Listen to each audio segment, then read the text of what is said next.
20จ้ะโทรนะเลือกเลยค่ะ อันนี้นี่ มือเด้อ ครับอาจารย์นี่ครับคณะ ขนาดบอลคีบมันอ่อนนะจ๊ะ ท่านลงไปตลาด มาอีกเด้อเด้อ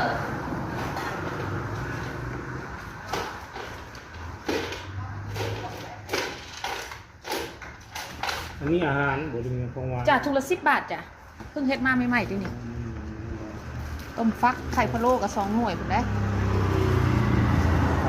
ซื้อเมื่อซิมเมื่อก่อนก็ได้10 บาทนึง ให้ทามมันเป็นเงื่อนแต่ว่า จ้ะ แล้วก็สิบอกคนมาว่าเขาขาย อันนี้หม่ เขาขาย ำ ที่ 10อันนี้ก็10หมด ในการ อันนี้3 สั้น10เฮ็ดน้ำเงินเฮ็ดตามสภาพเงินคน แม่น กำไรน้อยแต่ว่าได้ขายคู่มือก็ยังไข่อ่ะนะ ผมเลือกคนซื้อที่ร้านจะ บอก ซื้อก็ได้ เออ ราคาผม เขา แต่ซื้อผมก็ต้องซื้อ เขาบ่แม่นเอาของบ่ดีมาให้กินได้นี่3 สั้นแท้ๆได้นี่ ครับ อันนี้ก็ป๋า เขาซื้อได้ไม่เป็นซื้อได้ แม่นความประหยัดได้กับประหยัดเนาะหาเงินน่ะนะมันยาก